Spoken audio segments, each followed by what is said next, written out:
Nos encontramos con la doctora Annie Ocoró, profesora de la Universidad Nacional 3 de Febrero de Argentina. Gracias, querida Annie, por Ah, aceptar esta entrevista. a ti, Narcisa.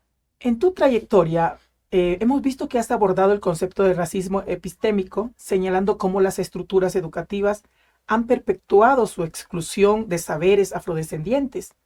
¿Cómo se manifiesta el racismo epistémico en los sistemas educativos de América Latina? ¿Y cuáles crees tú que son las estrategias que se requieren para su Mantelamiento. desmantelamiento? Perfecto. Bueno, yo pienso que el racismo epistémico opera de muchas maneras. Yo lo que he planteado es que hay que tomárselo en serio porque para mí no es un epifenómeno del racismo estructural, sino que justamente esa cosificación de la negritud y esa animalización, ¿no?, del sujeto negro, de la que habla Membe, ¿no?, esa conversión del negro en un sujeto de raza, vino y se produjo también de la mano de ese despojo, ¿no?, cultural, de ese despojo de sus saberes, ¿sí? Y de ese control del conocimiento, ¿no?, de la producción de conocimiento. Entonces, creo que, por eso digo, no es un epifenómeno, es un eje central de esa matriz de dominación y de animalización del otro, y que en la educación, bueno, se expresa de muchas maneras, ¿no? En principio uno puede ver currículums que son fundamentalmente eurocentrados, ¿no?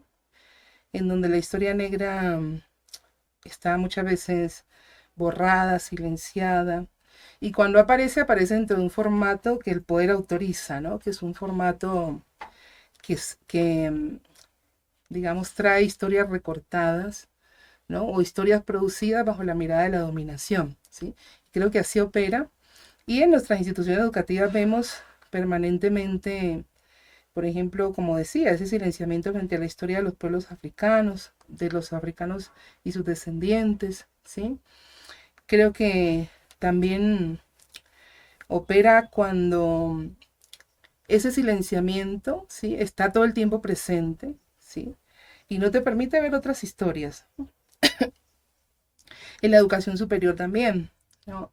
Cuando uno piensa que, bueno, que en la educación superior está al margen de estas cuestiones, al contrario, ¿no? En la formación docente hay una mirada eurocentrista muy fuerte, ¿no? Entonces, hay pocos autores afrodescendientes, ¿no?, negros que se trabajan en las aulas, ¿no? Hay poca presencia negra también en las universidades. Eh, Hay una subrepresentación también de los investigadores en los espacios de producción académica, de decisión en las instituciones educativas.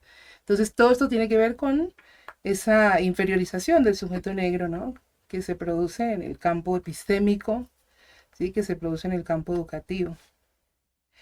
¿Y cómo desmantelarlo? Yo creo que, bueno, hay que hacer un trabajo cotidiano, permanente. Nosotros tenemos un seminario con una profe amiga, colega, Anita Benítez, que le llamamos Enfrentando el Racismo Epistémico. Y una de las herramientas o de las estrategias que usamos es, bueno, traer toda esa producción negra que ha sido silenciada, ¿sí? Porque ha habido toda una tradición intelectual negra que ha pensado también todas estas discusiones y que muchas veces, bueno, es ignorada, pero también por las mismas relaciones de poder dentro de la academia, bueno, es denostada, ¿sí?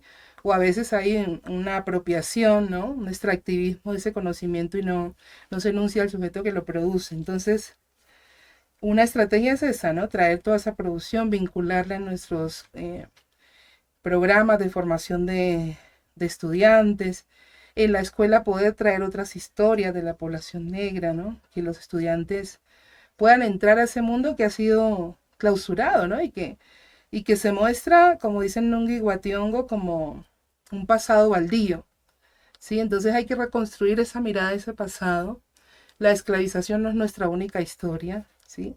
No digo que no haya que contarla desde ya, ¿sí? Es un pasado probioso que tiene que estar ahí presente para que la humanidad aprenda de esa experiencia, pero que también necesitamos abrir la puerta y conocer más de esas culturas y de su vida en el presente, porque esa también es otra, ¿no? Entonces, hay una clausura, determinados temas y hasta ahí, ¿no?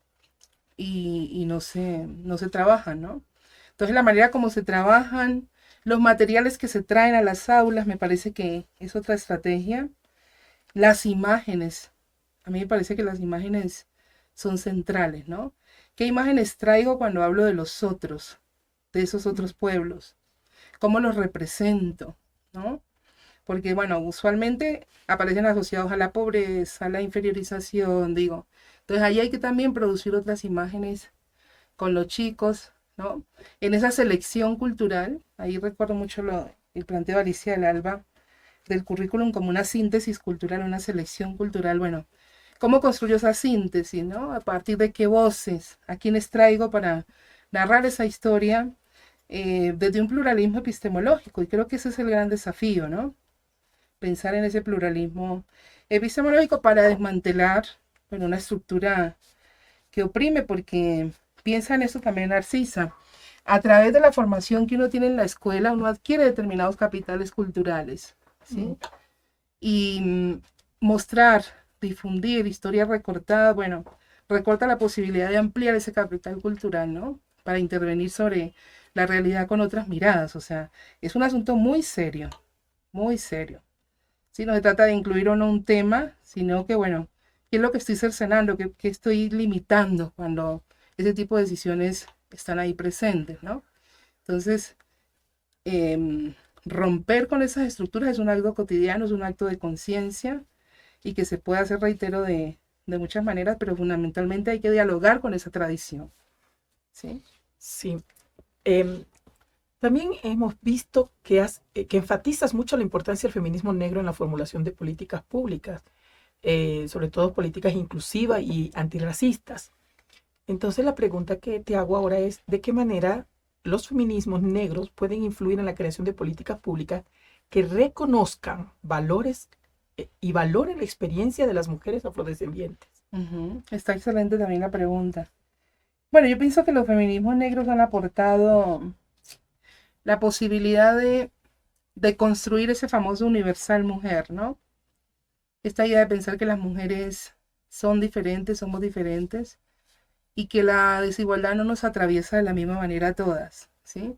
Y esto es vital para una política, ¿no? Si uno quiere que una política sea eficaz, pues en todo caso, poder pensar esa pluralidad de ser mujeres y esa diversidad de desigualdades que tienen es central para poder atenderlo. Entonces, uno de sus aportes ha sido justo la perspectiva interseccional, ¿no? Y ahí Phil Collins habla mucho bueno, de que nos permite ver interactuando de manera conjunta estas desigualdades, ¿no? Ya dice, actúan de manera conjunta para producir injusticias, ¿no?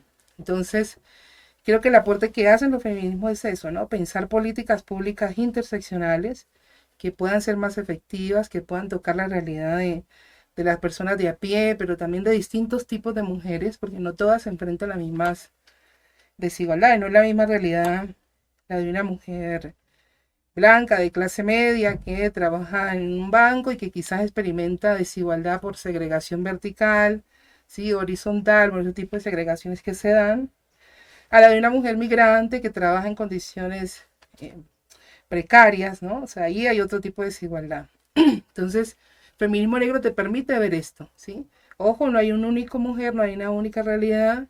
Pensemos esa diversidad para pensar políticas más estratégicas. Interesante. En tus investigaciones también analizábamos la representación de la negritud en actos escolares, especialmente en fechas patrias como el 25 de mayo en Argentina. ¿Qué impacto tienen estas representaciones en la construcción de la identidad afrodescendiente entre los estudiantes y cómo podrían formularse para promover una visión mucho más inclusiva? Una mejor que la otra, ¿eh?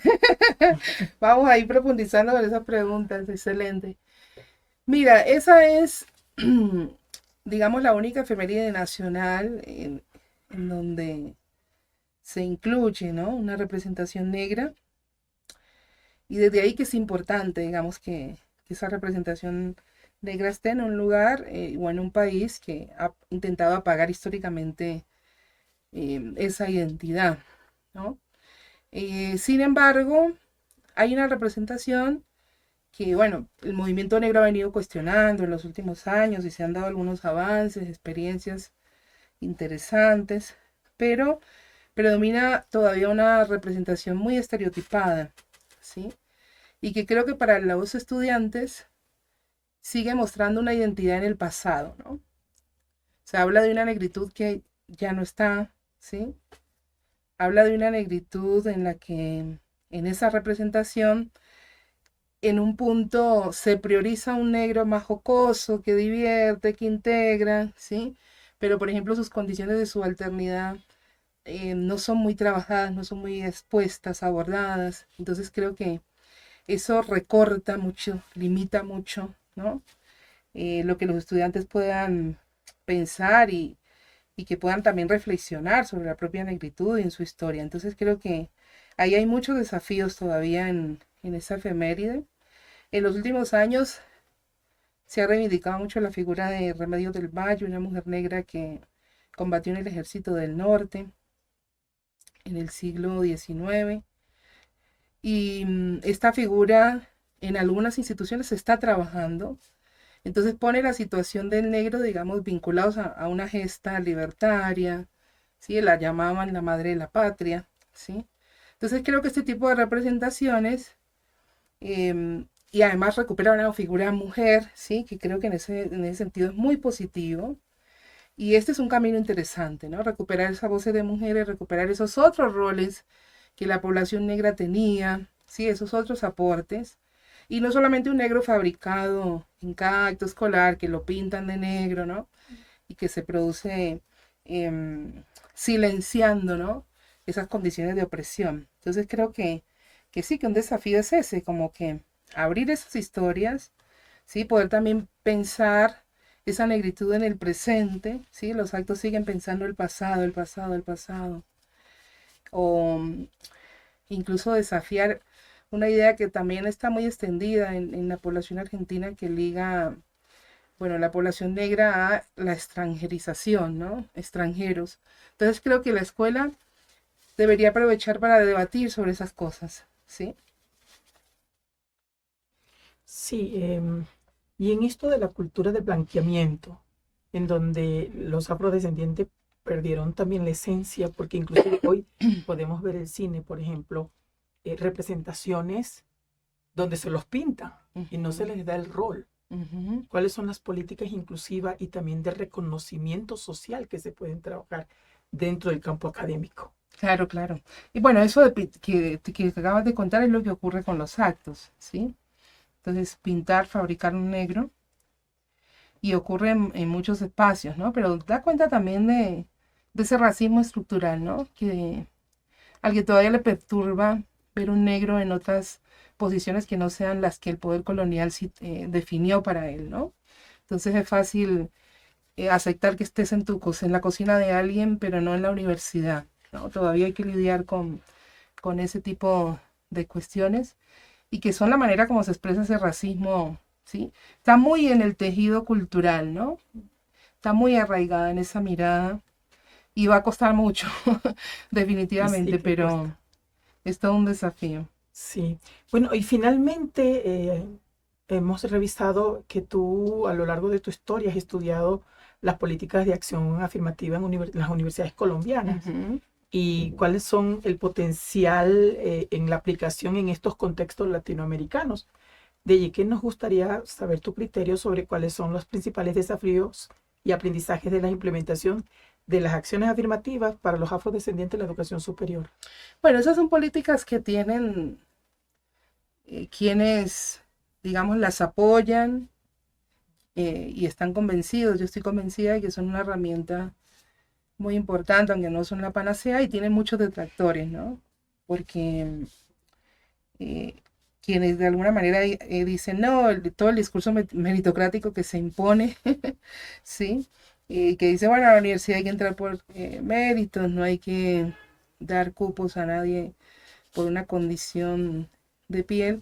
Bueno, niegan también que nuestra sociedad está estructurada, ¿sí? Bajo esas diferencias raciales, étnico-raciales, y Efectivamente. que define un lugar en la sociedad para cada uno en función de esas diferencias, ¿no? Y que habitar un cuerpo negro en América Latina nunca fue motivo de orgullo, ¿sí? Al contrario, había que escapar de esa negritud para poder tener alguna posibilidad de ascenso social, Entonces niegan toda esa historia, ¿no? Entonces creo que, y niegan también la situación de desigualdad. Cuando uno mira los datos, claramente hay muchas desventajas, ¿sí? De las poblaciones afro en mercado de trabajo, en educación, bueno, en las cuestiones territoriales, desigualdades territoriales, infinidad de cuestiones. Entonces, esta es una sola política, ¿sí? Que ayuda, que en algún punto contribuye, ¿no? A favorecer ese ingreso a las universidades, que han sido espacios también profundamente racistas, profundamente elitistas, ¿no? Y de privilegio blanco. Entonces, tener la posibilidad de poder ingresar, ¿sí? A espacios de poder que nosotros sabemos que a partir de ahí uno, digamos, sigue escalando a distintas posiciones en la sociedad. Entonces, me parece que es importante que estas políticas existan. En Colombia, perdón, en América Latina, es Brasil el pionero, y en donde estas experiencias han sido muy exitosas. No sin detractores y sin personas que se sienten amenazadas, pero que por suerte el movimiento negro es muy fuerte y han logrado mantenerse. Y uno diría que dentro de los éxitos de estas políticas, bueno, está el hecho de favorecer ampliamente el ingreso de personas negras en las universidades. Y esto te cambia ya la mirada, ¿no? En Colombia también, aunque los porcentajes son menores, ¿no? En muchos casos, por ejemplo, son jóvenes negros, negras, que son primera generación en ingresar a la universidad, ¿sí? Y lo que eso habilita en una familia es enorme. Incluso porque hay familias negras enteras que nunca han participado en un mercado laboral formal, ¿sí? Entonces, entrar a la universidad te da esa posibilidad, ¿sí? Entonces creo que son acciones muy importantes, aunque reitero, no son la solución, ayudan, contribuyen, porque bueno, uno sabe que el racismo es estructural y necesita soluciones integrales, ¿sí? Pero que estas medidas ayudan, me parece que contribuyen. Y otra de las cosas que han aportado, que me parece central, es a la lucha contra el racismo epistémico, ¿sí? Porque los estudiantes reclaman, demandan, instalan, ¿sí? Otros debates, traen otras voces, incluso cuando hacen sus investigaciones, florecen, digamos, las investigaciones porque hay otras realidades que vienen y se ponen sobre la mesa en los equipos de investigación. Así que la verdad que pienso que es una política que tendríamos que acompañar, ¿sí? Favoreciendo no solamente, porque esa es una de sus dificultades, se ha quedado muchas veces en el acceso, ¿sí? Hay que lograr que sean políticas que garanticen la permanencia, porque en Colombia ha pasado. Tenés personas que logran acceder y después se caen del sistema porque no hay condiciones para que puedan continuar. Entonces hay que garantizar acceso, permanencia y graduación. Ahí nos falta mucho, ¿no? Acompañar con estrategias materiales que la gente pueda seguir y simbólicas en el sentido de que sean universidades que se interculturalicen, ¿no? Que recuperen una mirada más de diálogo interepistémico. En este continente latinoamericano donde las desigualdades priman, ¿no? Estoy muy en sintonía con lo que tú bien señalas en el tema de las políticas de acciones afirmativas, porque es la única manera de garantizar precisamente ese acceso a la educación. Sin embargo, ahí vemos un problema, ¿no? Y es que aunque puedas acceder y terminar, no necesariamente la sociedad te garantiza un puesto. Y si vamos dentro de la misma universidad, tú estás en una universidad, yo también soy de la etnia negra en una universidad. Y al final podemos acceder a ser educadoras, pero los puestos no son para los negros. Sí, Y sí. ahí tienes una discriminación marcada dentro del campo universitario. Sin duda, el mercado de trabajo es muy racista. No, la sociedad en su conjunto, ¿no? Creo que hay que ayudar a que la sociedad sea más consciente, ¿no? De este flagelo y de las implicaciones que esto tiene. Lo hemos visto incluso en Panamá, que Panamá cuando uno mira los datos es de los países que están, digamos, un poco más equilibrados, ¿no? No son tan marcadas esas brechas, ¿sí? Lo han mostrado distintos estudios, aunque hablan que esos estudios, algunos tienen sesgos, pero bueno. Y notábamos esto, mujeres que han accedido mucho a la educación, pero que en el mercado de trabajo es menor, ¿no? Esa presencia. Entonces, eso lo explica ese racismo estructural, ¿sí? Entonces, mujeres con muchos títulos, pero que a la hora de poder ejercerla, bueno, no tienen esas condiciones, ¿no? Entonces eso nos muestra cuán racistas son nuestras sociedades y cuánto hay que trabajar, ¿no? Todavía. Bueno, Ani, muchísimas gracias por tu entrevista. Creo que esto nos deja una plataforma abierta para seguir pensando, para también seguir investigando y aportando en esa lucha del pueblo afro que también necesita un espacio dentro de la academia, pero también de la sociedad en el campo de las disciplinas y en el campo de la educación. Muchísimas No, gracias. a ustedes, a ustedes. Excelente, gracias.